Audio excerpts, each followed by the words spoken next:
Imagine uma biblioteca escondida, repleta de segredos tão antigos que parecem quase eternos, pulsando com conhecimentos de alquimia, magia cerimonial e mistérios que moldaram as civilizações. Bem-vindos à narrativa de um livro que é uma verdadeira odisseia pelo oculto e pelo esotérico. O Conhecimento Secreto de Todas as Eras, de Manly P. Hall. Neste livro colossal, publicado pelo próprio autor em 1928, cada um dos seus quase 50 capítulos é tão recheado de conhecimento que poderia ser um livro à parte. Aqui, mergulhamos fundo nos temas como cabala, alquimia, tarô, magia cerimonial, filosofia neoplatônica, religiões dos mistérios e teorias sobre rosacruzes e maçonaria. É uma viagem sem volta para quem deseja compreender as profundezas dos ensinamentos esotéricos que influenciaram a simbologia maçônica moderna. O trabalho de Hall foi um desafio para ser digitalizado devido à sua tipografia minúscula e ao uso intenso de itálicos, requerendo um esforço hercúleo de digitação manual para trazer este gigante ao mundo moderno. Mas não espere encontrar todas as respostas aqui. O livro tem suas peculiaridades e teorias controversas, como material desatualizado sobre o Islã, a hipótese de Bacon Shakespeare e até uma conspiração da história dirigida por uma elite de imortais. Mesmo com esses aspectos questionáveis, o livro é uma fonte inestimável de informações abrangentes sobre outros assuntos esotéricos. E embora as ilustrações coloridas da edição em papel, protegidas por direitos autorais, sejam omitidas da edição digital, todas as ilustrações em preto e branco foram mantidas, algumas grandes o suficiente para carregar uma quantidade impressionante de detalhes.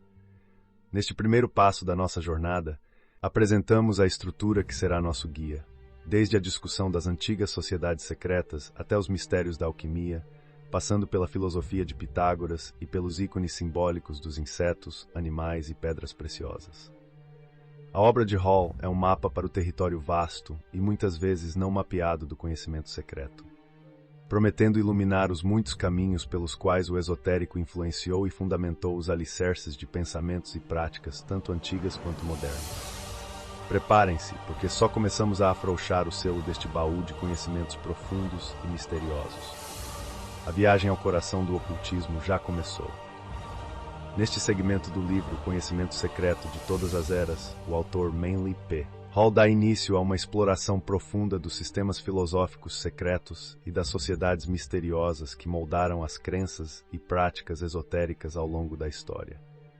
Ele anuncia com ousadia sua intenção de reunir e apresentar essas doutrinas antigas de forma digna e respeitosa, mantendo-se o mais fiel possível ao espírito de seus criadores originais. Hall descreve o início meticuloso de seu trabalho em 1926, e a coleta de materiais de referência a partir de 1921.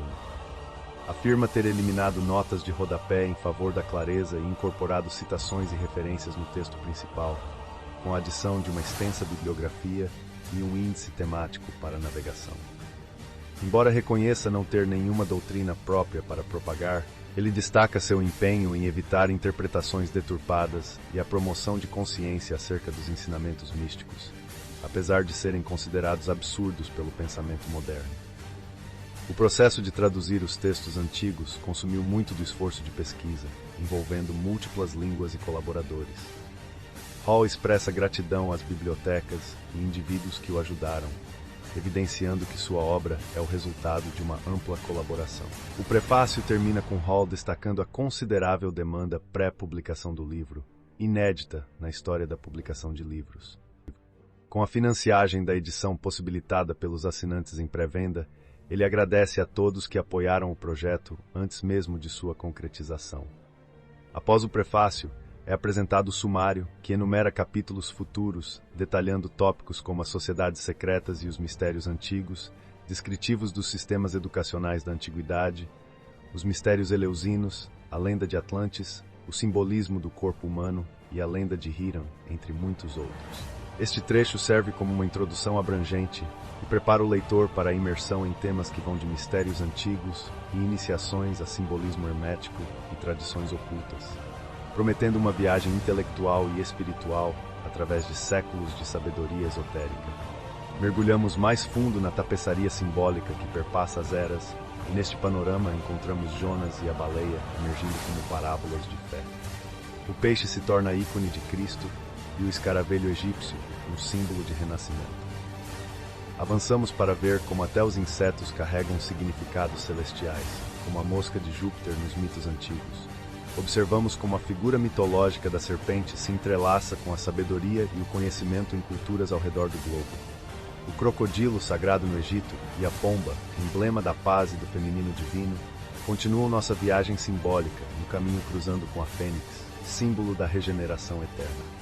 O grande selo dos Estados Unidos e a complexidade de seu simbolismo entram em cena, junto a Bastet, a divindade egípcia em forma de gato, e Apis, o touro sagrado. Logo após, viramos nossa atenção para as plantas, como a flor que se desabrocha como um símbolo fálico e o lótus que emerge como um símbolo de pureza e espiritualidade. A árvore do mundo escandinava, Yggdrasil, entrelaça seus ramos e raízes pelo cosmos da mitologia nórdica, enquanto a cássia e uva tornam-se signos da imortalidade e do êxtase místico. Continuamos nossa caminhada para compreender como as pedras, metais e gemas têm sido reverenciados desde tempos pré-históricos, passando pelos registros místicos, como as tábuas da lei, até os talismãs cravejados de pedras zodiacais.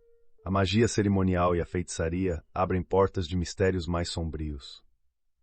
Falamos de almas vendidas ao demônio, símbolos como o pentagrama e praticantes notórios da arte como o Dr. Fausto.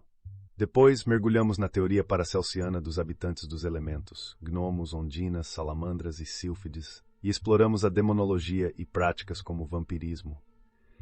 Discutimos as curas herméticas da farmacologia e da química, trazendo à tona Paracelso e suas práticas de transformação. A Cabalá, doutrina mística judaica, é revelada em seguida com a elaboração de um cosmos divino e a interpretação de sonhos proféticos. A árvore da vida sefirótica está diante de nós, explicando a estrutura das esferas divinas e, com ela, os princípios fundamentais cosmológicos da Cabalá. Adentramos na criação humana com a arte da gematria, a jornada cabalística e suas interpretações de Adão como um modelo para toda a humanidade. Os arcanos maiores do tarô e suas implicações esotéricas são discutidas, destrinchando símbolos e significados ocultos. O tabernáculo no deserto nos é trazido à luz, assim como a vida de Moisés e as sagradas vestimentas dos sacerdotes de Israel. Entramos na Irmandade da Rosa Cruz, descobrindo sua história e seus ensinamentos alquímicos, e falamos dos ideais e das construções filosóficas rosacruzes. Apresentamos diagramas cabalísticos e rosacruzes que desvelam segredos cósmicos e criatividade divina. A alquimia e seus expoentes famosos, incluindo Paracelso e Nicolas Flamel, ganham vida em nossa exploração, assim como as práticas e princípios da busca do ouro dos filósofos, refletidas na enigmática Tábua de Esmeralda de Hermes Trismegisto. O casamento químico simboliza a alquimia espiritual e a busca pelo conhecimento e pela transcendência. E ao considerar o elo entre Bacon, Shakespeare e os Rosacruzes, desvendamos um dos mistérios literários e herméticos mais debatidos da história. Prosseguimos para decifrar o papel do criptograma na filosofia simbólica, contemplando as linguagens secretas e suas potencialidades ocultas. A simbologia maçônica é analisada com suas colunas e arcos, oferecendo um vislumbre da sabedoria que fundamenta a fraternidade. Vamos mais além para examinar o cristianismo místico, as interpretações esotéricas da vida de Cristo, e nos debruçamos sobre o mistério da crucificação como uma alegoria cósmica. A recepção do Apocalipse e a interpretação de suas visões proféticas nos unem a uma consciência maior. O Islã e o seu esoterismo são considerados através da vida de Maomé, as revelações do Corão e os mistérios da Kaaba em Meca. O simbolismo indígena americano também é abordado, revelando camadas de conhecimento e rituais sagrados.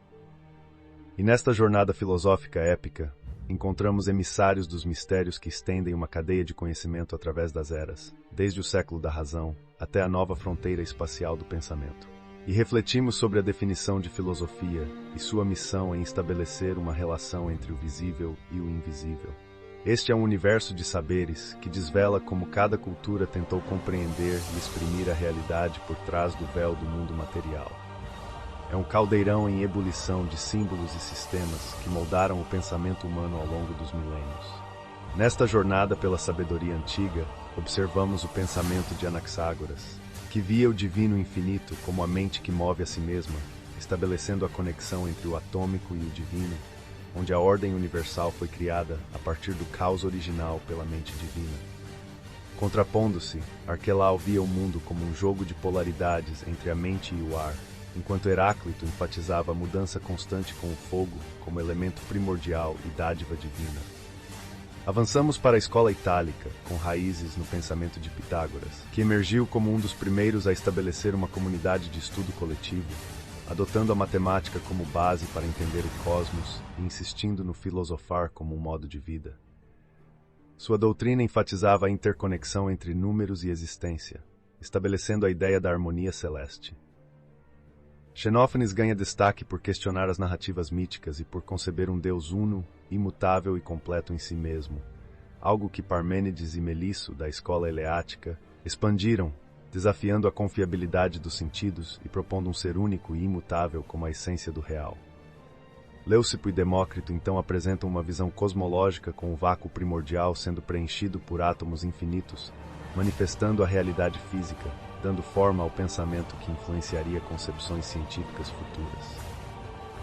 Sócrates, sem impor ideias, mas instigando o diálogo crítico, afirmava que a alma já possuía todo o conhecimento antes de sua união com o corpo e que as almas poderiam relembrar essa sabedoria prévia por meio da reflexão e da discussão filosófica.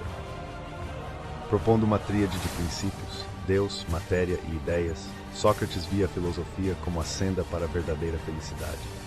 Os seguidores de Sócrates expandem estas proposições, com Genofonte e outros discípulos, ao mesmo tempo que Aristófanes os ridiculariza em suas representações cômicas, destilando sua crítica cultural.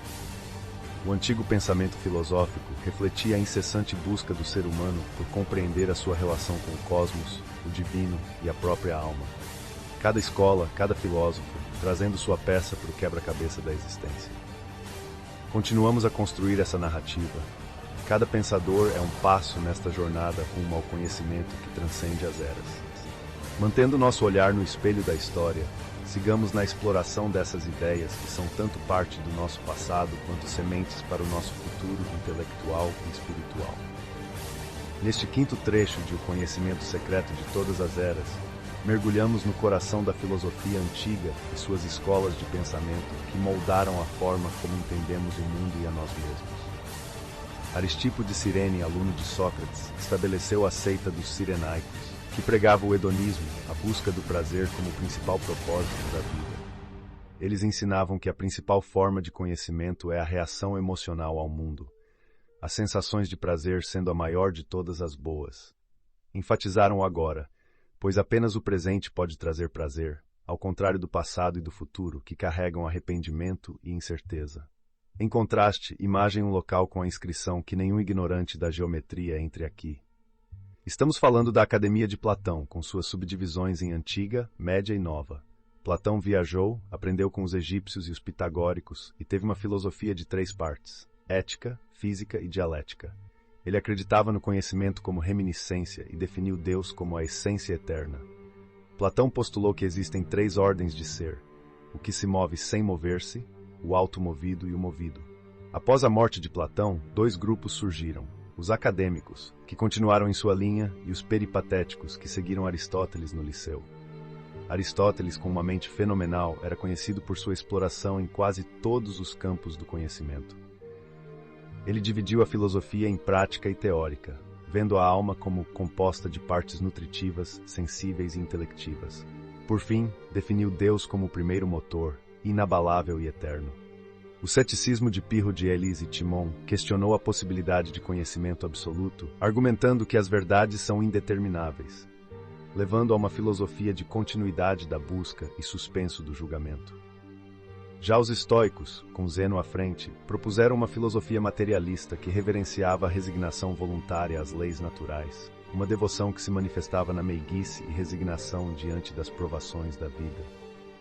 Epicuro e sua doutrina, em certos aspectos semelhantes aos cirenaicos, enfatizavam estados dignificados de prazer conquistados não pelas sensações, mas pelo controle sobre as inconstâncias mentais e emocionais que levam ao sofrimento.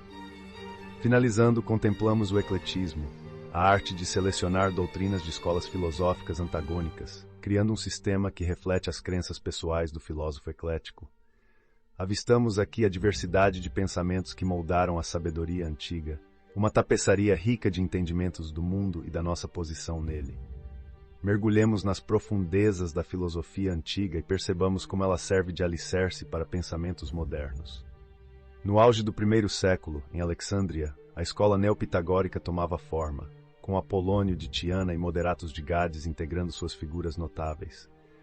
Essa corrente filosófica fazia a ponte entre o paganismo e o neoplatonismo, mantendo raízes em Pitágoras e Platão, mas com foco na especulação metafísica e práticas ascéticas. Observa-se particularmente um fascínio profundo pelos mistérios dos números. A influência desses pensamentos estende-se até os essênios, uma comunidade judaica da época. Entretanto, a filosofia grega já não exercia o mesmo brilho de outrora, cedendo lugar aos prazeres físicos e fenômenos mundanos, prenúncio do materialismo moderno. Avançamos então para o neoplatonismo, que floresceu com Plotinos e outros como Pórfiro e Proclus, buscando preservar os ensinamentos secretos das antigas doutrinas. Face ao mundo que começava a dar as costas ao espiritual, o neoplatonismo emergia quase como um protesto, destacando-se pelas reflexões sobre metafísica e reconhecendo existir um ensino esotérico vital. Inesperadamente, houve uma sobreposição entre o cristianismo primitivo e o neoplatonismo, com este último influenciando a filosofia dos pais da igreja cristã, a patrística, que em seu apogeu sustentou a ideia do homem como a suprema criação. Mansões filosóficas foram construídas em cima dessa visão, culminando no agostinianismo, uma espécie de platonismo dentro do cristianismo. Observamos também o gnosticismo e maniqueísmo emergindo, cada qual interpretando o cristianismo através de suas lentes metafísicas únicas, e nos afastando de concepções clássicas em direção à autonomia do homem frente ao seu destino espiritual. Os anos passaram, e Boétius marca o fim da escola grega antiga, seguido pelo surgimento de uma nova vanguarda, a escolástica, que procurou harmonizar a filosofia e a teologia. Dessa escola vêm personagens como São Tomás de Aquino, com sua abordagem tomista, buscando conciliar razão e fé, e Duns Scoto, que elevou a vontade individual a uma nova estatura filosófica. E de repente surge Francis Bacon com uma metodologia indutiva, desbravando caminhos para a ciência moderna. Esse ímpeto científico foi fortalecido por Thomas Hobbes e seu olhar materialista sobre o mundo, só reforçando a onda de racionalismo e empirismo que se espalhava. A filosofia, de humanismo a idealismo, de realismo a comportamentalismo, continuou a se ramificar e a florescer, nos oferecendo no século XIX um Spinoza que descartou a concepção de um Deus pessoal em favor de um Deus que é sinônimo do universo, e um Leibniz com sua teoria de monadologia, estabelecendo bases para uma compreensão mais complexa da substância e da realidade. Através desses filósofos, vislumbramos uma constante evolução do pensamento, em busca de um entendimento cada vez mais profundo da existência humana e seu lugar no cosmos. E mergulhamos agora na revolução filosófica que sacudiu a terra do pensamento com Immanuel Kant e sua trupe de pensadores que remodelaram a forma como vemos a mente, o conhecimento e a existência. Kant, discípulo da escola de Leibniz e Wolff, dedicou-se a escarafunchar os recônditos da compreensão humana. O que ele desenterrou? Uma filosofia crítica que abarcou a crítica da razão pura, a crítica da razão prática e a crítica do juízo. Ele nos mostrou que a mente não é refém da matéria, mas sim uma maestrina que seleciona e coordena percepções, colocando-as em categorias que abrangem de tudo um pouco, desde tempo e espaço até causalidade. Mas Kant não parou por aí. Ele virou o holofote para a moral e, sem poder compreender o noumenon, aquela realidade além da nossa percepção, acabou por deduzir a existência de três postulados indispensáveis: o livre-arbítrio, a imortalidade e Deus. Passando pelas artes e pela evolução biológica no que chamou de crítica do juízo, Kant uniu o fenômeno ao noumenon de um jeito que ninguém mais tinha feito. Depois veio Johann Gottlieb Fichte, que, inspirado em Kant, buscou uma união entre a razão pura e a prática e proferiu que tudo o que conhecemos é, na verdade, um conteúdo vivo da nossa consciência. Friedrich Wilhelm Joseph von Schelling, sucedendo Fichte, propôs que a mente infinita e eterna é a causa de tudo e que nossa intuição intelectual tem o potencial de se destacar tanto do súdito quanto do objeto para captar a essência das coisas. Segundo von Schelling, o absoluto é como uma sinfonia com três movimentos, sempre buscando incorporar-se no finito e depois retornar ao infinito. Georg Wilhelm Friedrich Hegel, achando que a intuição intelectual de Schelling ficou devendo, resolveu erguer sua filosofia numa lógica pura e implacável. Hegel expandiu a lógica para uma esfera where ela reina suprema, até percebermos que pensamento não tem começo nem fim. Sua teoria espelha um Deus que é um eterno tornar-se, sem jamais atingir plenamente esse estado.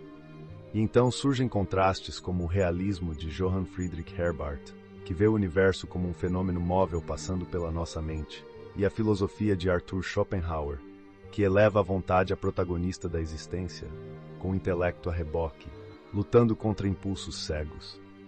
O palco dos deuses também ganha luz com a mitologia grega e suas hierarquias divinas, as quais Proclus, o neoplatonista, tentou decifrar, comparando-as a uma grande árvore cósmica. Por fim, Friedrich Wilhelm Nietzsche irrompe a cena com a afirmação bombástica de que Deus faleceu de piedade.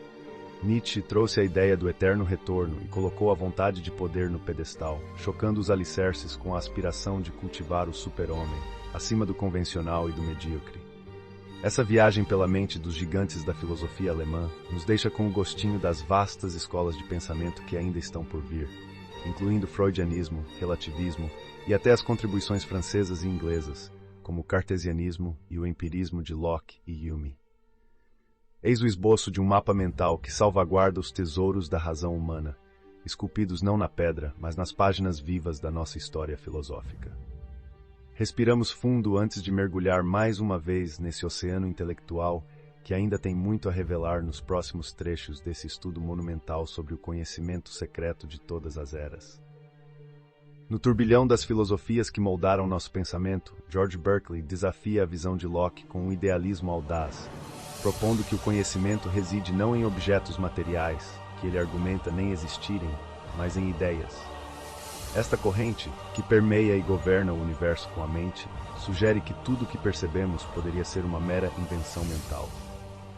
Cada sensação que sentimos, para Berkeley, não deve ser questionada, pois duvidar de nossa capacidade de perceber é reduzir o homem a um ser incapaz de conhecer ou compreender qualquer coisa. Saltando como uma pedra no lago do conhecimento, encontramos o associacionalismo de Hartley e Hume, onde a associação de ideias sustenta o reino psicológico. Para eles, uma sensação repetida ganha vida própria, podendo ser evocada pela mente, mesmo na ausência do objeto original que a causou. E eis que entramos no território do utilitarianismo de Bentham e dos Mills, com sua máxima do maior bem para o maior número, e a crença inabalável de John Stuart Mill de que, assim como as sensações nos revelam propriedades das coisas, a intuição ou razão podem nos levar ao verdadeiro núcleo das substâncias.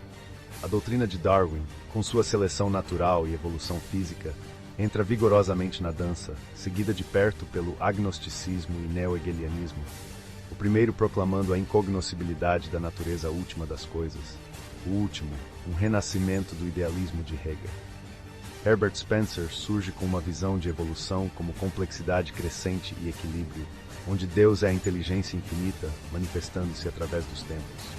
Para Spencer, toda existência flui de um estado homogêneo para um heterogêneo e volta em um ciclo de crescimento, desintegração e reintegração em níveis superiores de ser.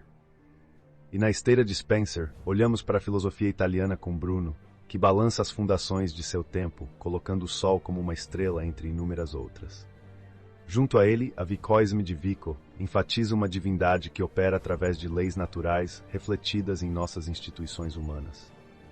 Enquanto Crossi, um idealista hegeliano, vê ideias como a única realidade, descartando a imortalidade da alma e tentando substituir a religião pela ética e estética. A filosofia americana contribui com duas escolas de pensamento marcantes.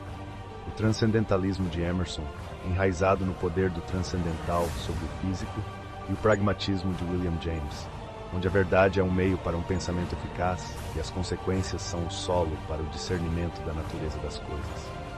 Por fim, rendemos homenagem ao simbolismo, essa linguagem universal que carrega tanto o visível quanto o oculto. Os grandes enigmas da filosofia, então protegidos sob o véu dos mistérios antigos, estavam guardados pelos sábios da antiguidade, criptografados em símbolos, para que somente os mais sábios pudessem decifrar e perpetuar as profundezas de tal sabedoria espiritual. Esse é o legado filosófico que cruzou eras e continua a inspirar, a questionar e a moldar a maneira como penetramos os mistérios do universo e de nós mesmos. Mergulhamos agora em um reino onde o visível encontra o invisível, onde o conhecimento secreto, resguardado por um seleto grupo de iniciados desde os alvores da humanidade, aguarda aqueles audazes o suficiente para desvendar seus mistérios. Este conhecimento potencialmente perigoso nas mãos erradas foi sempre oculto por símbolos e remete-nos diretamente ao símbolo dos mistérios órficos, o ovo envolto pela serpente, que representa o cosmos envolto pelo espírito criativo. A quebra do ovo sinaliza a iniciação, o despertar de um estado de consciência maior. Nesse contexto, as sociedades secretas e os mistérios antigos se entrelaçam com a simbologia da maçonaria moderna. Homens de intelecto robusto recorriam a esses mistérios para entender mais apropriadamente os problemas da vida, usando seu discernimento para decifrar a própria sorte. Por outro lado, aqueles de mentalidade mais simples dependiam das orientações dos mais esclarecidos.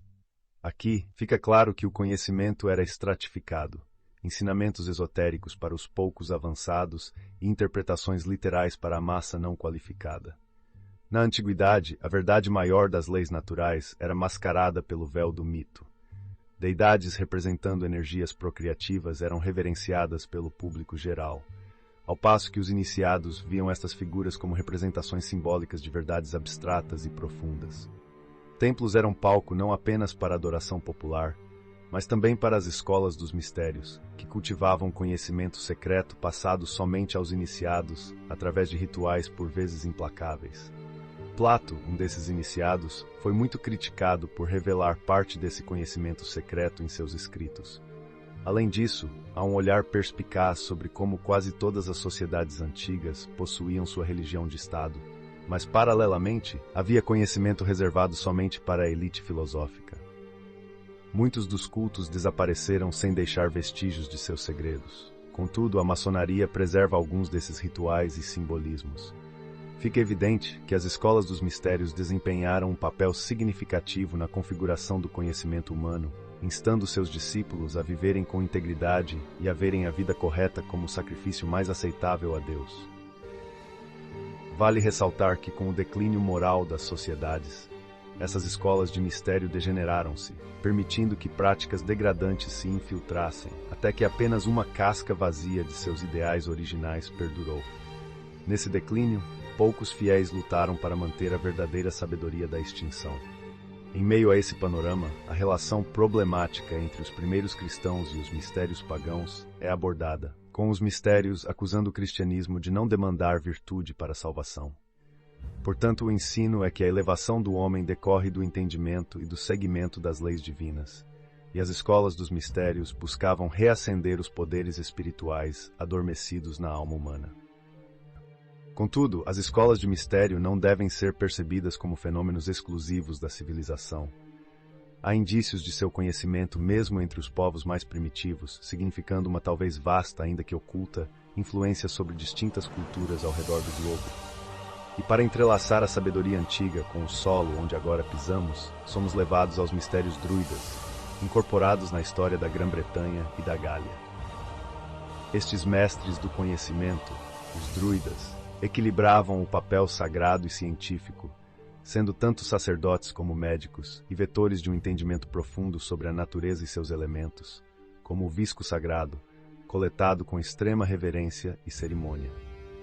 Este trecho reforça a ideia de que o conhecimento sempre foi e continua sendo uma chama guardada em templos secretos, aguardando pela próxima mente ousada o bastante para seguir os indícios das estrelas ao patamar elevado da verdade escondida. Naveguemos pelas profundezas do conhecimento dos druidas, esses sábios antigos que enraizavam suas práticas em mistérios tão envolventes quanto os da Grécia, Egito, ou até indícios do distante Oriente, talvez até influenciados pela desaparecida Atlântida e suas tradições solares.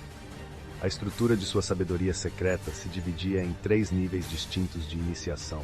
No primeiro nível, encontramos os ovatos, que, vestidos de verde, carregavam o fardo do conhecimento básico, essenciais em medicina, astronomia e poesia.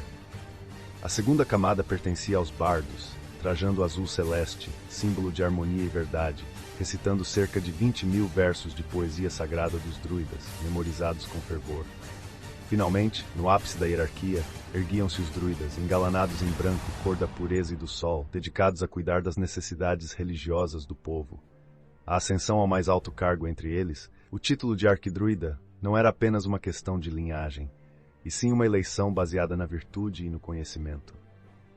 Deslumbrante em sua cerimônia, o arquidruida adornava-se com o Iodan Moran, um peitoral capaz de sufocar qualquer um que mentisse sob seu peso.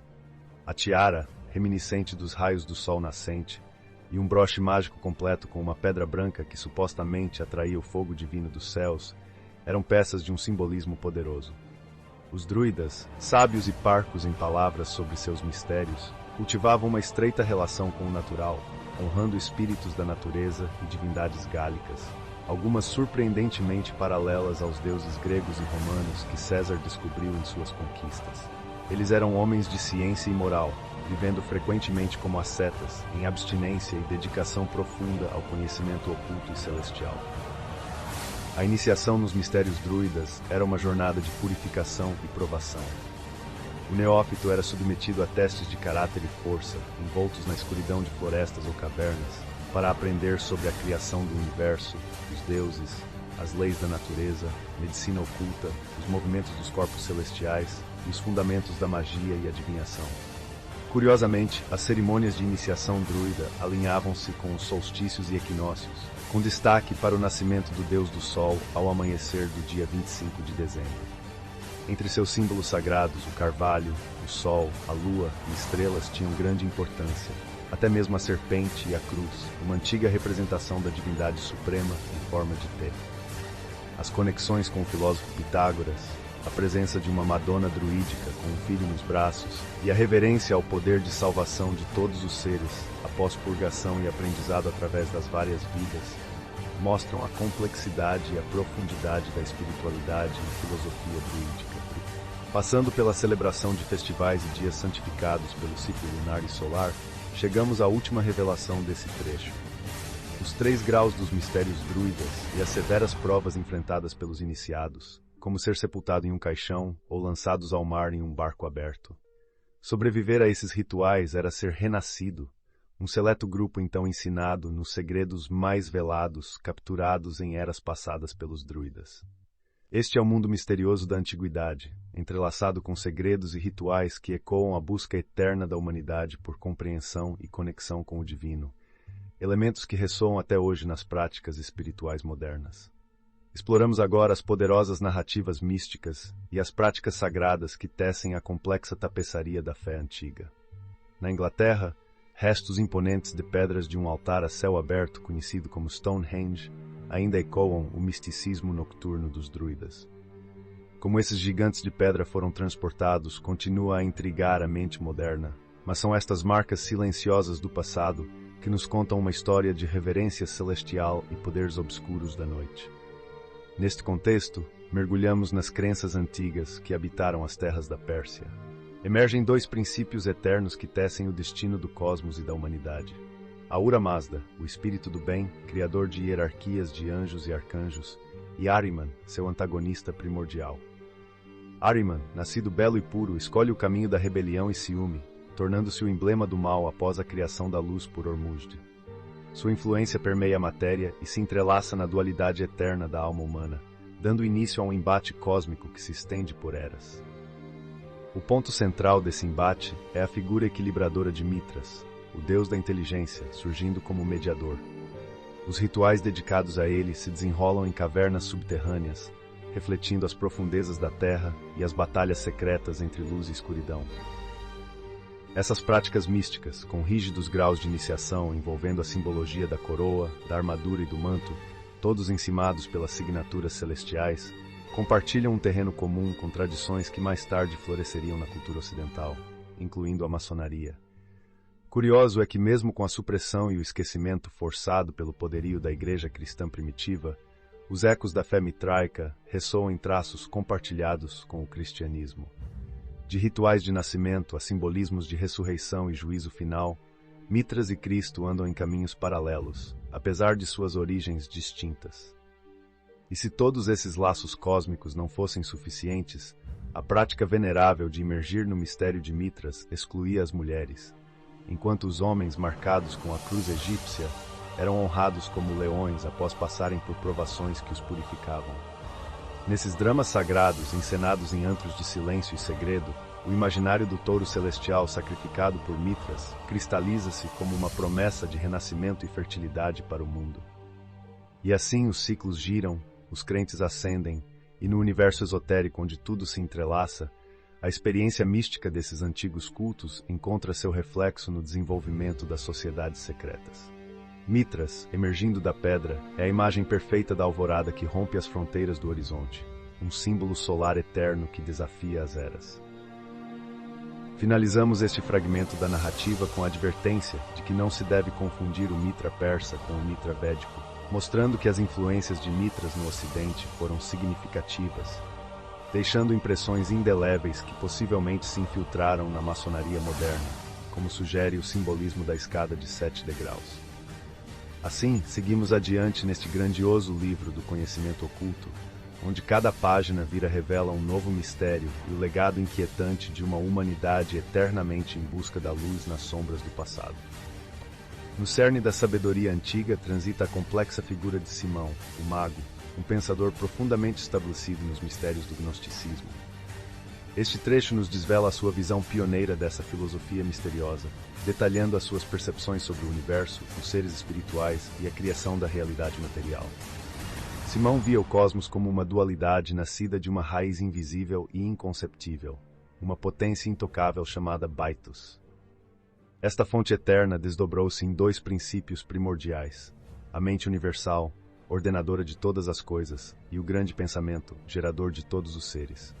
Unindo-se, geraram o ar intermediário, onde reside o Pai que sustenta e nutre toda a criação, encapsulando a visão de que a materialização se dá pela interação de um princípio positivo e outro negativo. A complexidade se expande com a introdução dos éons, divindades ou princípios vivos, que emergem em pares simbióticos, mente e pensamento, voz e nome, razão e reflexão, e emanam do eterno para gerar mundos inferiores sob direção do demiurgo.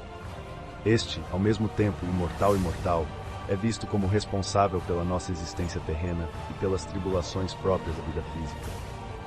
Na dissecação desse conhecimento gnóstico, encontramos 2 correntes principais: o culto sírio, de uma natureza dualística, e o culto alexandrino, com tendências panteístas. O culto alexandrino, em particular, mesclou ensinamentos herméticos egípcios, ocultismo oriental, astrologia caldeia e filosofia persa, sob a influência do pensador egípcio Basílides, que pretendia unificar o início do cristianismo com os mistérios pagãos, introduzindo o conceito da divindade Abraxas. Abraxas, representado numa forma híbrida de humano e galo, com serpentes como pernas, sintetizava as forças do universo em 365 éons, ou ciclos espirituais, apontando para uma numerologia sagrada que o associava ao poder divino e aos dias do ano. Os gnósticos também consideravam controvérsias em torno do demiurgo, visto por alguns como uma fonte de sofrimento e por outros como um executor divino. A interpretação cristã do Cristo também era singular entre os gnósticos. Ele era a personificação do nous, desceu ao corpo de Jesus e o deixou antes da crucificação, não podendo assim sofrer morte. Valentino depois veio a liderar o movimento gnóstico, adicionando camadas à já densa filosofia gnóstica, aumentando as emanações de pares e dando ênfase à Virgem Sofia. O destino dos gnósticos após o 3º século foi o declínio, e suas doutrinas foram de alguma forma ressuscitadas na época medieval, dentro de outras correntes, mas sua influência ainda permanece, muitas vezes de forma oculta e integrada em dogmas de organizações contemporâneas. Seguindo o fio da história, nos deparamos com o enigma de Serapis, uma divindade dos ritos iniciáticos egípcios cuja verdadeira essência era revelada apenas à elite sacerdotal. Serapis é associado ao corpo celeste, aos movimentos das águas, à terra e ao ar, simbolizando a alma do mundo, amalgamando o corpo material da natureza, representado por Apis, e a alma, Serapis. Este trecho desenrola o tapete intricado dos conceitos gnósticos em nossa compreensão, enriquecendo nosso olhar sobre as conexões ancestrais entre religião, filosofia e a eterna busca pelo conhecimento esotérico. Cada figura e ideia descrita não é apenas um ponto de vista esquecido na história, mas um elo que nos conecta à nossa tentativa perene de compreender o cosmos e nosso lugar nele. Mergulhemos nas profundezas de uma sabedoria que atravessa continentes e eras, onde deuses e rituais misteriosos moldam a trama da existência. A figura de Serapis desponta como uma ponte entre culturas, unindo sob sua égide a milenar Índia e o esplendor do Egito. King nos ilumina com a possibilidade de que Serapis tenha suas raízes no panteão hindu, sugerindo uma conexão com o deus da morte Yama, e até mesmo uma jornada mítica desde a Índia até o Egito, nos cascos de um touro sagrado. O nome Serapis reflete diferentes dimensões, desde o touro sagrado até a alma de Osíris, destacando a sua vinculação com o zodíaco, em particular com o touro, e os ciclos de renovação vinculados ao inundar do Nilo. Os labirintos e cavernas sombrias desvendam-se como locais sagrados de iniciação, onde a busca pela verdade se desenrola em caminhos tortuosos e provações escuras. A imagem do Minotauro do famoso labirinto de Creta ressoa aqui, não apenas como uma criatura mítica, mas como um portal para os mistérios creteneses, uma jornada simbólica rumo ao autoconhecimento. A estátua de Serapis em Alexandria é cercada por lendas, desde a sua origem em Sinope até a sua glorificação após a morte de um lendário rei egípcio. Plutarco, através de seu relato sobre Ptolomeu Sóter e um sonho profético, tece um vínculo entre o falecido monarca Serapis e a divindade. A fusão de Serapis com Pluto simboliza um mestre golpe na política religiosa do Egito e da Grécia, amalgamando a adoração de ambos os povos em um único ícone. Esculturas de Serapis revelam uma mistura de influências gregas e egípcias, uma figura andrógena esculpida em pedra, metal e em lendas, moldada até de um único esmeralda gigante.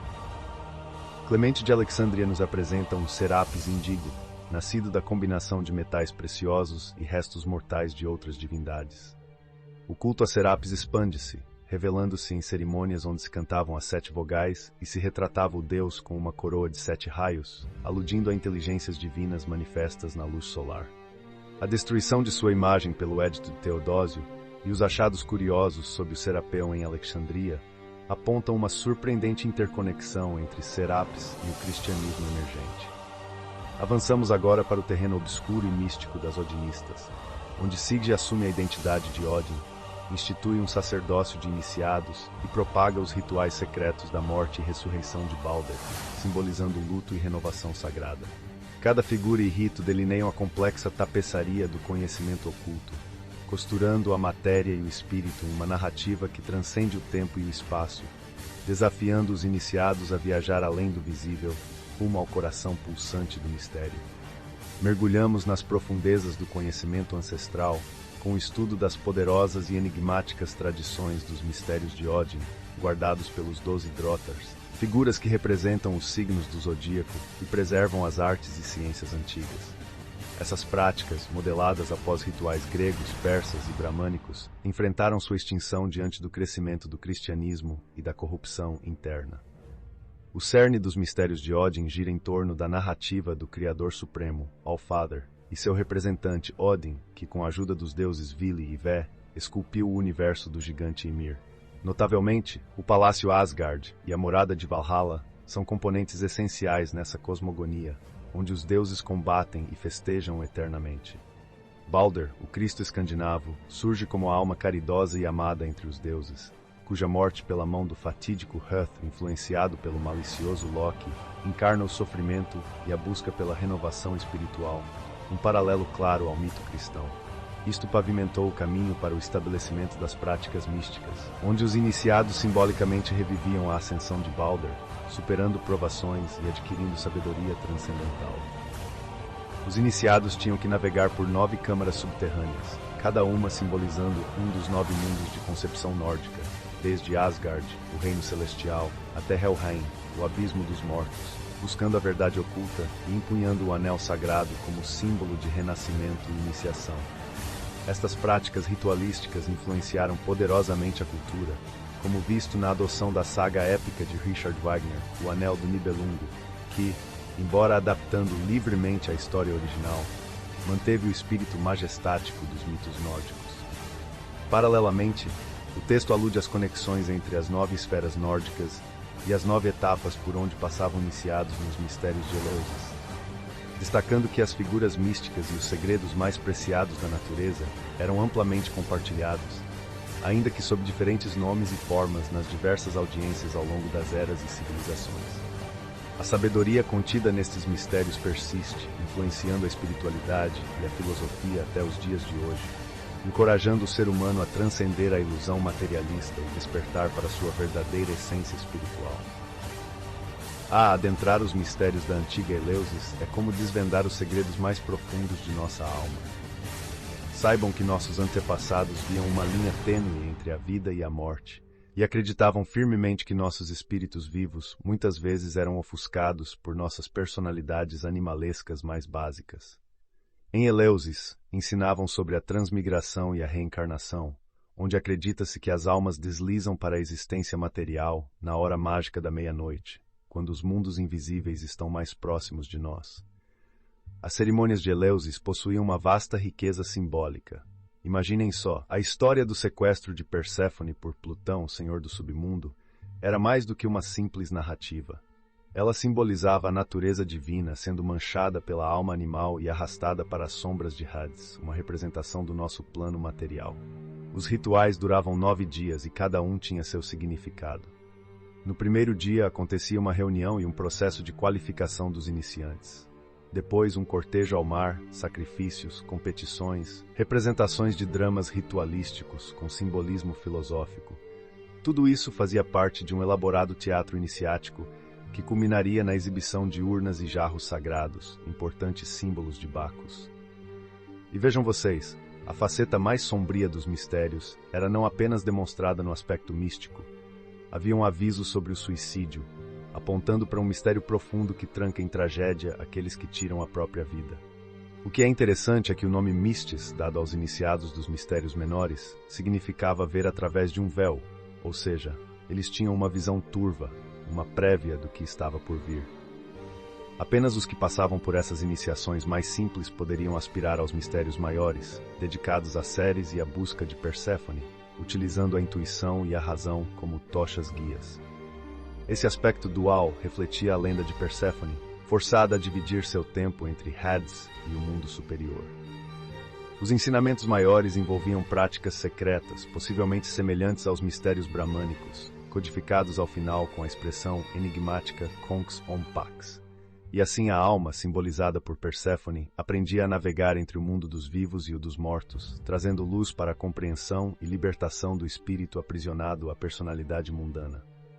E por fim, a viagem do iniciado o levava a câmaras cintilantes simbolizando a ascensão do espírito, até que, diante da magnificente estátua de Ceres, ele era investido com os mais altos mistérios e reconhecido como um epóptes, alguém que viu diretamente a verdade.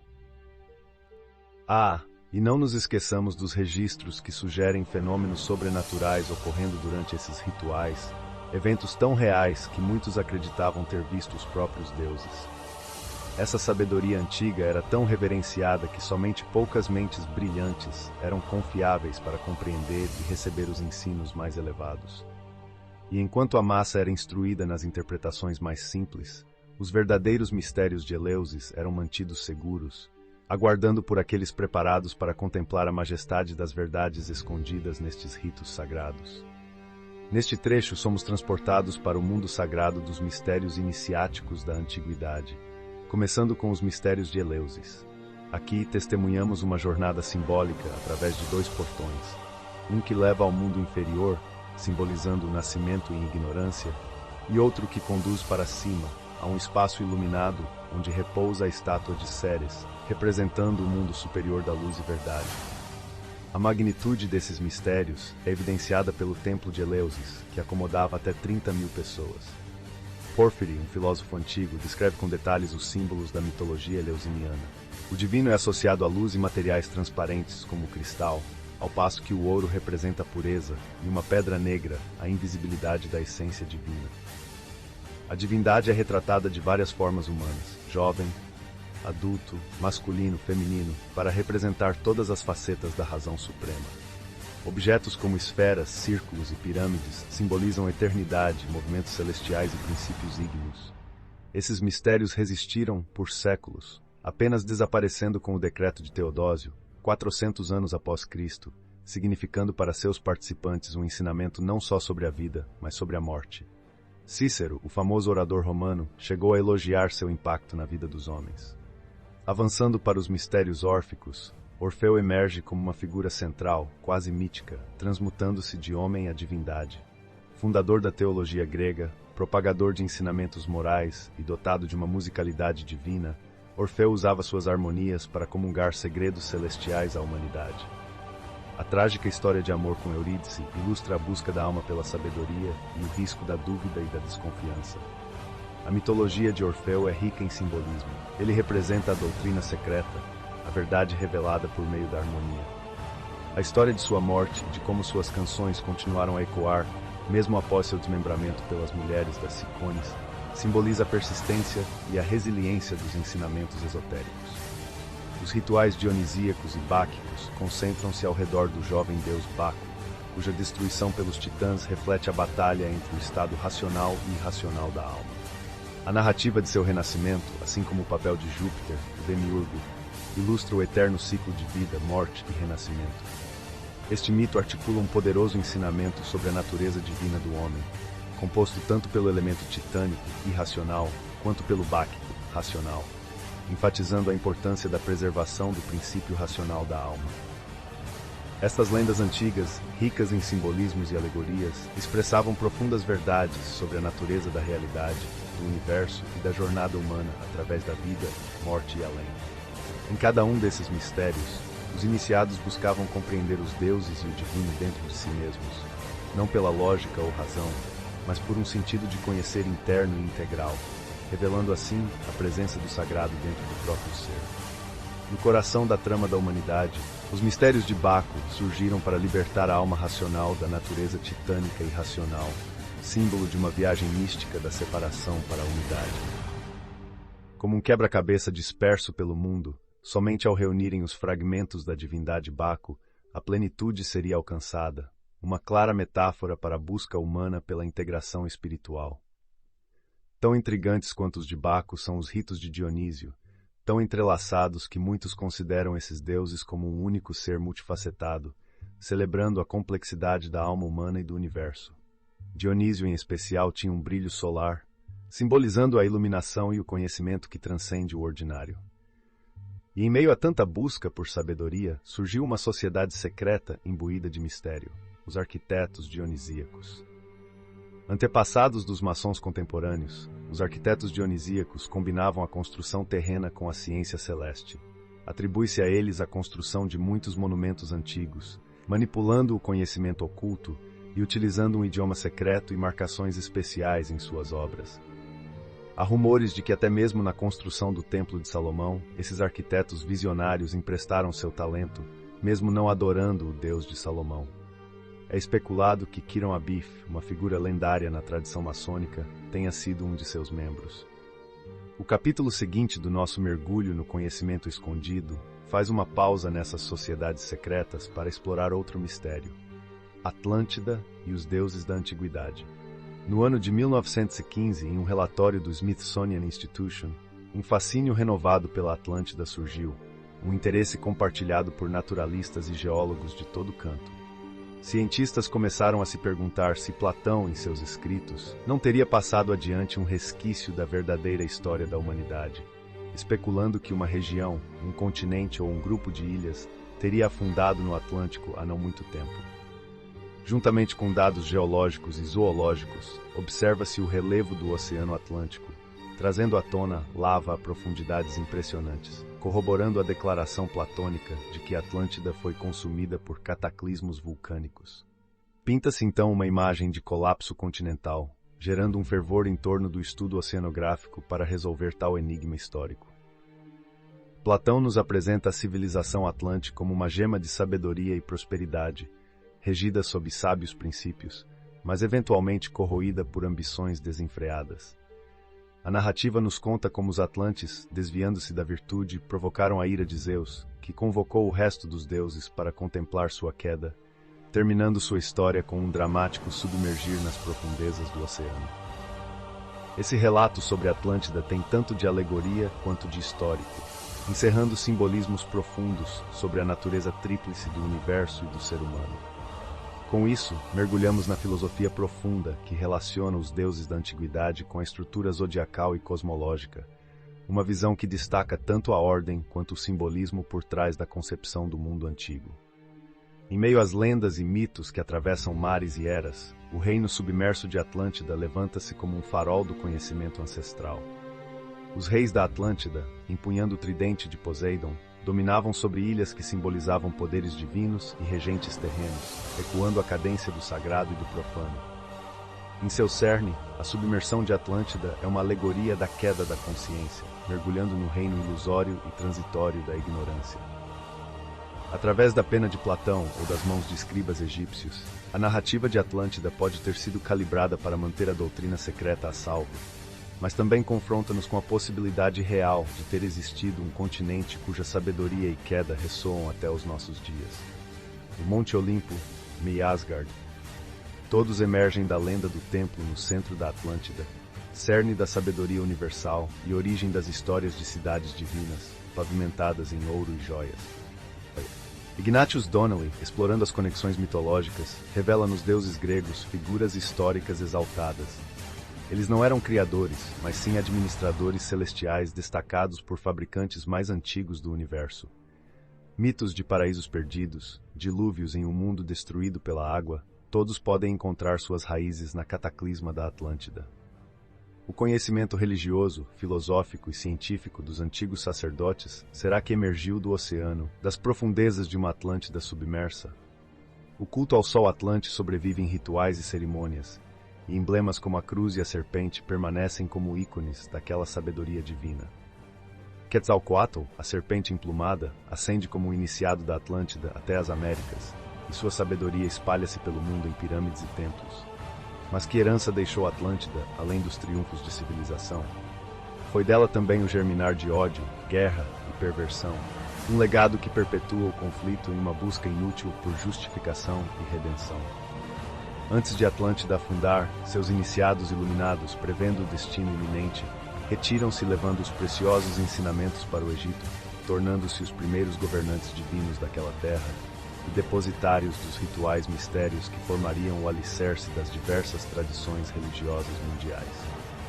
Acompanhando a saga Atlante, a mitologia nos apresenta o embate de Tammuz e Ishtar, uma alegoria mortal da divindade solar que remonta a 4.000 a.C., e expõe as celebrações ligadas ao ciclo da vida, morte e ressurreição, refletindo a jornada espiritual humana pelo véu de 7 mundos dos planetas sagrados. Este mito revela-se como um precursor aos muitos rituais de deuses moribundos, cruciais para o despertar da consciência espiritual. Assim, mergulhamos na evocação de muitos rostos de um só mistério, além da Atlante, os deuses que pisaram em terra firme vindo do infinito azul do oceano, prometendo retorno que jamais se concretizou. Em suas sombras vemos a promessa de volta dos sacerdotes iniciados, a devoção pelos símbolos do cruz e da serpente, e a persistência de um conhecimento que, mesmo fragmentado, ainda ecoa com a mística e o poder de seus dias dourados. Mergulhando no coração pulsante das antigas tradições, chegamos a um panorama fascinante onde os mitos e rituais tramam a tapeçaria sagrada das civilizações passadas. Aqui descobrimos Adonis e os mistérios vinculados à sua figura, que refletem a perene dança entre a vida e a morte, a luz e a escuridão, as estações da natureza. Adonis, um deus da vegetação e da renovação cíclica, nasceu de uma árvore de mirra, e sua saga ecoa no ciclo de morte e renascimento que encontramos em tantos mitos pelo mundo. Exploramos também Pan, essa divindade híbrida que parece dançar e entrelaçar os aspectos naturais e energéticos do mundo, simbolizando assim a harmonia universal e o impulso vital da natureza. Seu domínio estende-se da música às estrelas, irradiando a pujança da vida. O grande Pan, ao som de suas flautas, convida as esferas celestes para o baile da existência. Ao navegarmos pelas correntes dessas narrativas divinas, somos levados também à Frígia e aos segredos de Átis. um Deus cuja história também se entrelaça com a morte e o renascimento, e cujas reverberações chegam até nossas contemporâneas celebrações de Natal e Páscoa. A morte e ressurreição de Atis, após 3 dias de sepulcro, é um pilar nos mistérios frigianos e confere à humanidade a promessa da redenção. A jornada pelos mistérios antigos seguramente nos conduz pelos santuários de Samotrácia, onde os mistérios cabíricos celebravam deidades misteriosas, frequentemente compreendidas como planetas, elementos naturais ou forças cósmicas. Esses rituais, cheios de simbolismo e enigmas, também evocam a narrativa do Deus que é injustamente assassinado, só para logo ressurgir, prometendo salvação ao mundo. Nesse tecido de histórias, chegamos à figura do homem pendurado, exemplificado em mitologias como a de Odin, que depois de suspender sua própria vida entre as dimensões, transcende ao conhecimento profundo. Assim como Odin, nas representações simbólicas das várias tradições, aquele que está suspenso representa o espírito humano conectado ao divino, em sua busca por sabedoria acima da ilusão mundana. Estas parábolas de morte e ressurreição, de sacrifício e iluminação, estabelecem as bases dos mistérios que se estendem até a figura de Jesus Cristo, que também personifica o arquétipo do Deus moribundo e ressuscitado, simbolizando, em última instância, o enigma da redenção humana. Assim, nossa viagem através deste trecho do conhecimento secreto de todas as eras é uma peregrinação através dos símbolos e ritos que constituem a grande ópera do espírito humano, oferecendo um vislumbre sagrado e atemporal sobre os mistérios mais profundos da existência. Pelo olhar das civilizações antigas, reconhecemos um reflexo da trajetória espiritual humana, um caminho pavimentado por deuses que morrem e renascem, assim como as esperanças e revelações de nosso próprio ser. Mergulhamos agora nas águas profundas da sabedoria antiga com a vida e os ensinos de Thoth Hermes Trismegistus, um capítulo fascinante que nos leva ao coração do misticismo egípcio. A cena se desenrola num templo onde o iniciador, adornado com roupas resplandecentes, apresenta ao neófito luz do Egito, uma luminosidade secreta que somente os mestres conhecem a origem. Esta luz, que preenche o espaço com partículas brilhantes, simboliza o conhecimento oculto das tradições místicas. A aparição majestosa de Hermes, envolto em um brilho verdejante e portando um cajado alado entrelaçado por serpentes, é o ápice da cerimônia. Ele é saudado como 3 vezes grande, o sábio supremo de múltiplas artes e ciências, e observado de perto pelo neófito, a quem é revelado não apenas uma forma corporal, mas um ser de inteligência e sabedoria divinas. Dentre os feitos atribuídos a Hermes, fala-se que ele teria escrito uma quantidade inimaginável de livros, compartilhando conhecimentos que abrangem desde a medicina e a alquimia até a astrologia e a filosofia. É evidente, diante de tamanha produção literária, que Hermes transcende a figura de um único indivíduo, tornando-se uma entidade que personifica a acumulação do conhecimento humano ao longo das eras. Os escritos de Hermes, conhecidos como hermetismo, tiveram um impacto duradouro no desenvolvimento da ciência ocidental e da filosofia esotérica. Disse que ele introduziu a humanidade ao calendário solar de 365 dias, contribuindo para a organização da sociedade e do tempo como conhecemos hoje. Os remanescentes dos textos herméticos, embora incompletos devido a destruições históricas, permanecem como testamentos de um conhecimento ancestral que muitos acreditam conter as chaves para os mistérios do universo. Um dos mais enigmáticos obras vinculadas a Hermes é o livro de Thoth, que se diz conter os segredos do universo e os rituais para atingir a imortalidade. Embora este conhecimento esteja perdido nas areias do tempo, ele continua a inspirar aqueles que buscam a sabedoria antiga. Ao olharmos para a exaltada figura de Hermes, vemos a fusão do divino com o terreno, um arquétipo do mestre universal que serve como ponte entre os mortais e os imortais, e cujos ensinamentos ainda ecoam como um chamado para o despertar da consciência humana. Dentro dos antigos mistérios herméticos, existia uma chave única, mantida somente pelo mestre dos mistérios, o mais elevado iniciado do arcano hermético. Esse detentor do segredo sabia o que estava escrito no livro de Thoth, um documento de sabedoria inestimável perdido com o declínio dos mistérios, mas que teria sido preservado e levado a outra terra por fiéis iniciados. O livro ainda existe, guiando discípulos dessa era até a presença dos imortais. A sucessão apostólica desde o primeiro hierofante, iniciado pelo próprio Hermes, continua intacta, sugerindo que aqueles preparados para servir os imortais poderão descobrir este documento se buscarem sinceramente e sem descanso. Disse que o livro de Thoth é, na realidade, o misterioso tarô dos ciganos, um livro emblemático de 78 folhas, possuído pelos ciganos desde a época em que foram expulsos de seu antigo templo, o Serapeum, onde eram sacerdotes egípcios. Existem hoje escolas secretas no mundo que têm o privilégio de iniciar candidatos nos mistérios, acendendo suas chamas a partir da tocha ardente de Hermes, revelador do único caminho para a imortalidade, que tem sido seguido por sábios de todas as nações e crenças. O texto divino, Poimandres, a visão de Hermes, é uma das escrituras herméticas mais antigas ainda existentes. Embora possa não estar na sua forma original, remontando aos primeiros séculos da era cristã e tendo sido traduzido de forma imprecisa, ele contém inúmeros conceitos do culto hermético. Poimandres descreve como a sabedoria divina foi revelada a Hermes e iniciou seu ministério, ensinando os segredos do universo invisível, conforme se desdobraram diante dele. A visão é uma exposição da cosmogonia hermética e das ciências secretas egípcias relativas à cultura e desenvolvimento da alma humana. Hermes, em um estado de meditação e oração, libertou sua consciência superior dos sentidos corpóreos, testemunhando uma figura aterradora, o grande dragão, simbolizando a vida universal.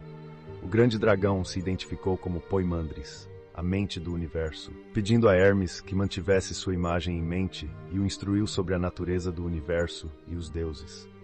A visão de Hermes é preenchida com imagens de luz envolta em trevas, um verbo sagrado emergindo das águas e a criação de um ser humano glorioso pelo supremo entendimento. O manuscrito revela os mistérios da existência, como a razão emerge do pensamento e como a vida é o produto da união do verbo e da mente, um segredo que detém a chave para a imortalidade. Poimandres expõe Hermes em visões, onde o cosmos é ordenado pelos poderes celestiais liderados pelo fogo do trabalho divino, o que forma 7 governadores que representam as forças que regem o mundo, que Hermes almeja entender. Ao contemplar estas forças, Hermes percebe a dualidade do homem, a natureza divina dentro e a forma mortal e mutável sem. A união dessas duas naturezas resulta no sofrimento humano, que é o preço da descida da consciência divina em uma forma material. Este trecho revela as fundações dos ensinamentos herméticos sobre o conhecimento esotérico e a busca pela verdade e imortalidade, enfatizando que aqueles que realmente procuram pelo entendimento superior podem encontrar a sabedoria eternal que transcende o visível e o tangível, abraçando as verdades ocultas que residem no cerne da existência humana. No coração de um dos mais enigmáticos textos de sabedoria antiga, encontramos a figura central do homem imortal, um ser que é andrógeno, ou seja, masculino e feminino ao mesmo tempo, sempre vigilante e não conhece o sono. Governado por uma entidade divina também andrógena e sempre vigilante, esse ser representa um mistério que permanece oculto até hoje. E dessa união misteriosa entre a natureza e o homem do céu, nasceu uma criação espantosa, 7 homens, todos também andrógenos, personificando as qualidades dos 7 governadores, que são representações cósmicas e divinas. Esses homens surgem da terra, elemento feminino, e da água, o masculino, recebendo espíritos do fogo e do éter.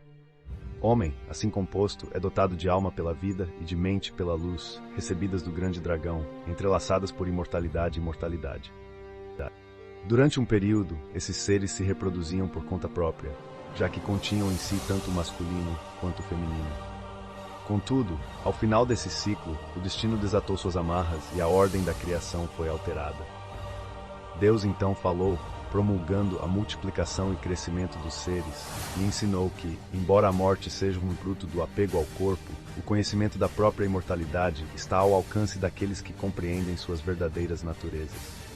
Hermes, uma das figuras centrais desse ensinamento, é representado como o princípio universal da vida, e é reconhecido por diferentes culturas sob nomes distintos, como Odin, Wotan ou Buda. Sua morte é aberta à interpretação.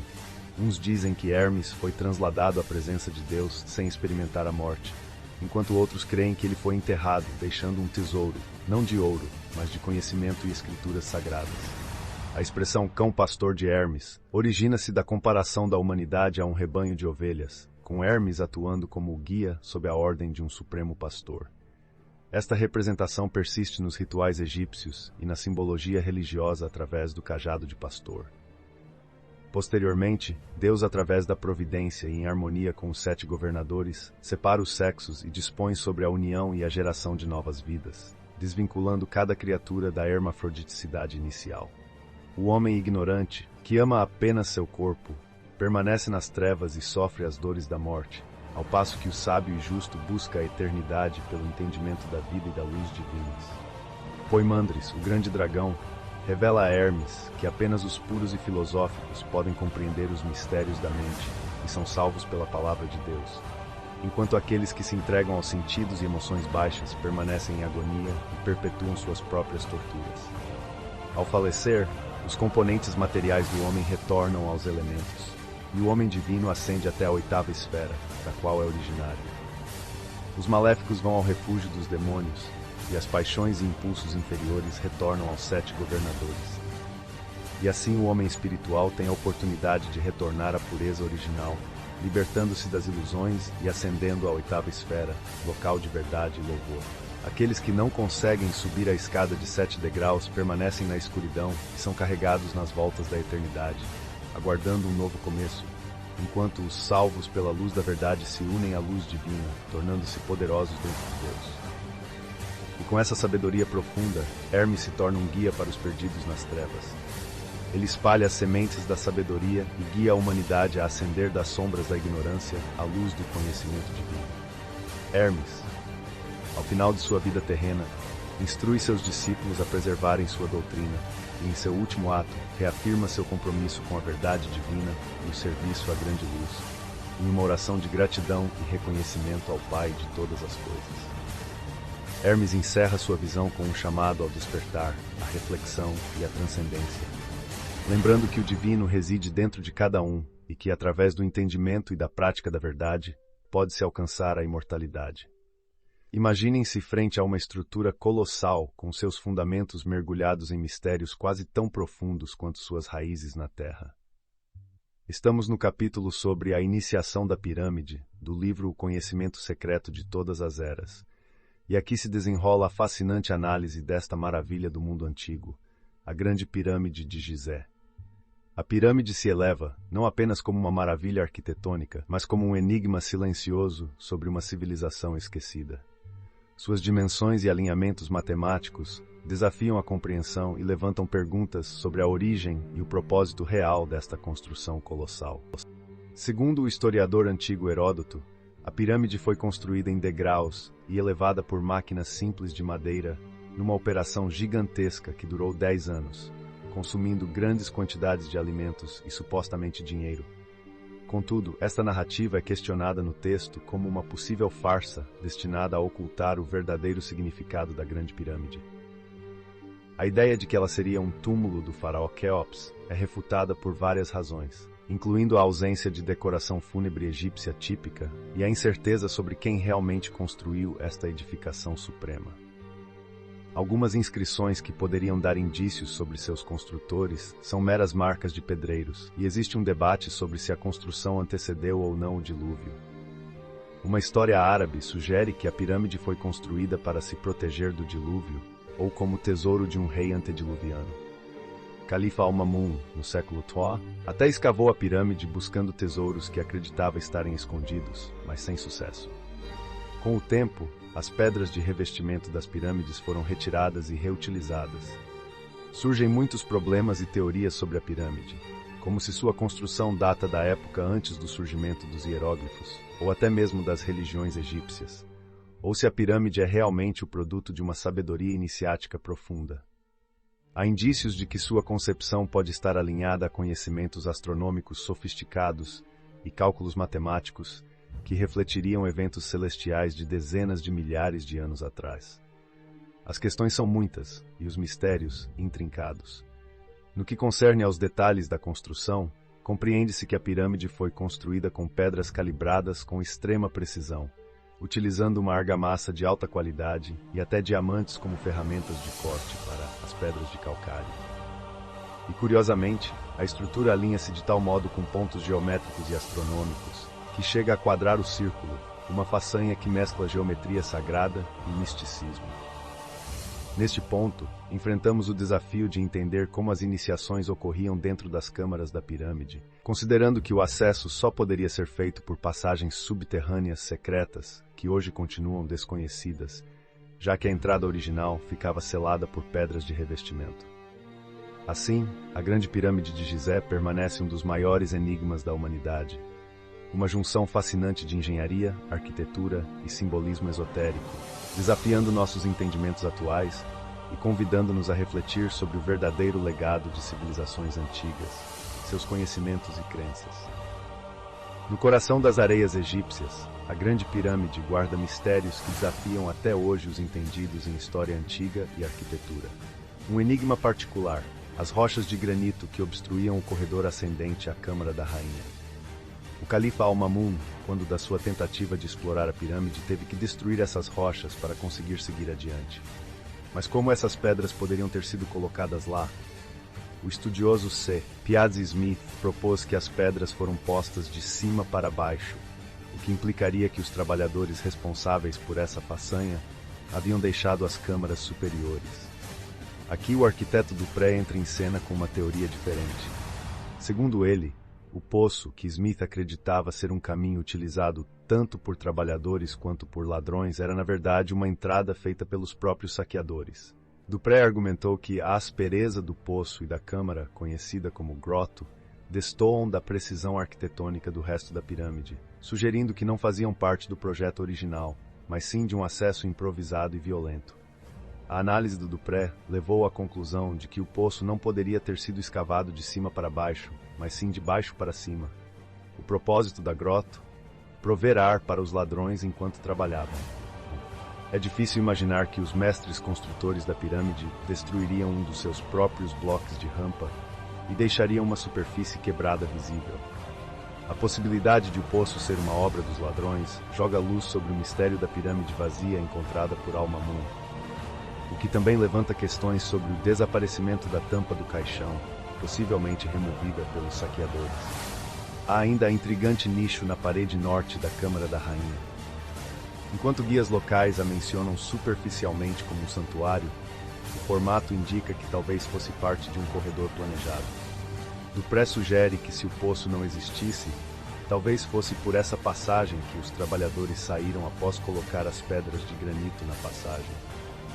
E como não falar das curiosas interpretações bíblicas que veem a Grande Pirâmide de formas únicas? Alguns estudiosos sugerem que ela poderia ser o celeiro de José, por mais que a capacidade da mesma seja incompatível com essa função, ou até o local de repouso preparado para o faraó do Êxodo, embora seu corpo nunca tenha sido encontrado. Há também quem a veja como uma confirmação eterna das profecias da Bíblia.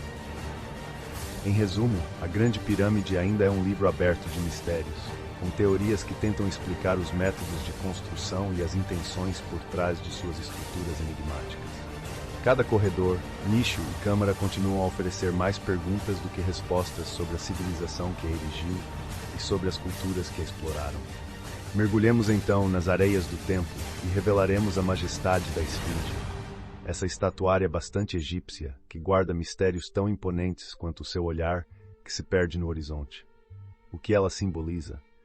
Revela-nos um portal para o conhecimento ancestral ou seriam simples sentinelas da vastidão desértica? A Esfinge, com seu corpo de leão e cabeça de faraó, é a própria imagem do deus Sol Harmaquis. Esta obra foi esculpida com o semblante do governante que a comissionou e, posteriormente, restaurada pelo faraó Tautmes IV, que, movido por uma visão, libertou-a das areias que quase a sufocavam.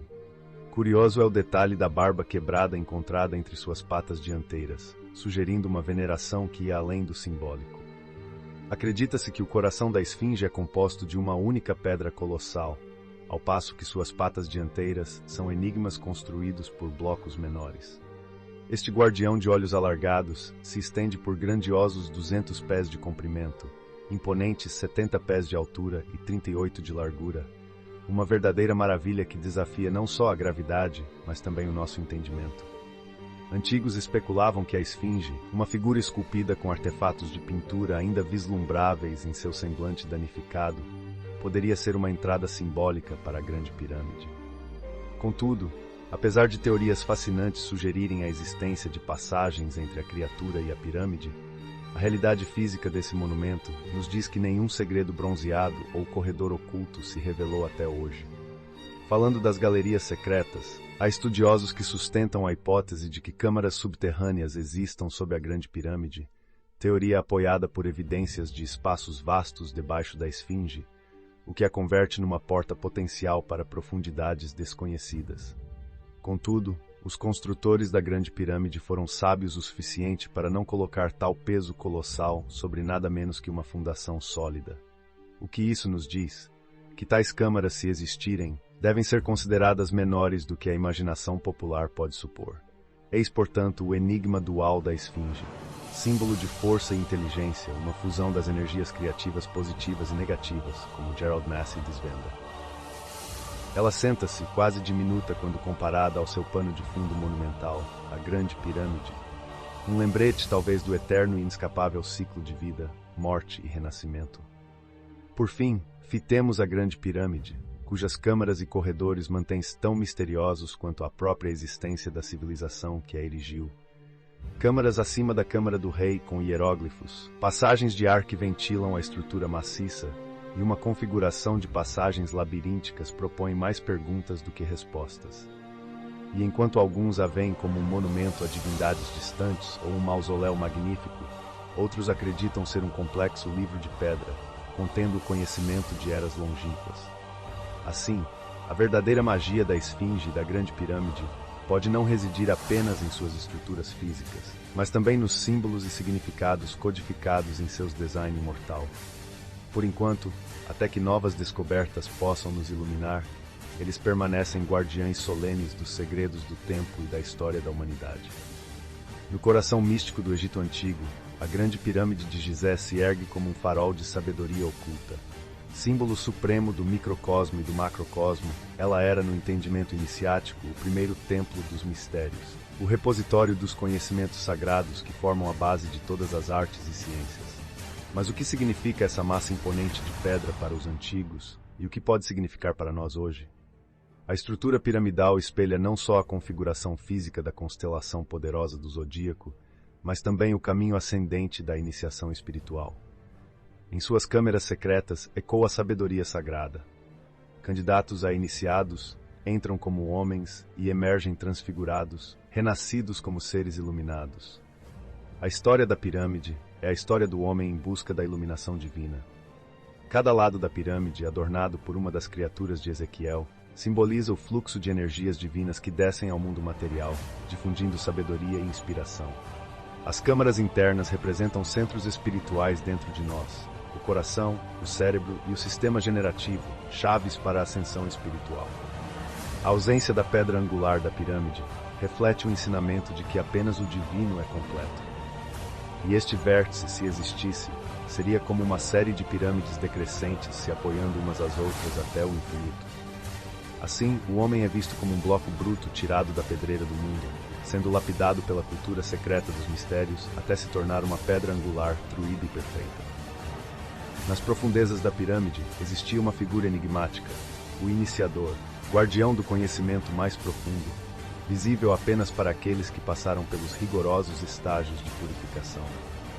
Disse que até Platão encontrou este mestre e contemplou a face da sabedoria eterna. A Grande Pirâmide, embora agora vazia de sua energia espiritual do passado, ainda se mantém como um símbolo visível da aliança entre a sabedoria eterna e o mundo. O que hoje parece um monumento silencioso e imóvel, foi outrora uma porta entre mundos, um arco pelo qual alguns escolhidos atravessaram em busca da realização pessoal. Ísis, a Virgem do Mundo, simboliza o lamento da sabedoria antiga, a mãe de todas as coisas, a deidade da inteligência natural. O culto a Ísis, com seus 1000 nomes e formas, reflete o anseio humano por conhecimento e compreensão, aspirações que deram origem às ciências, à filosofia e à lógica. A simbologia de Ísis, capturada em seu mistério e esplendor, ecoa a eterna busca humana pelo sagrado.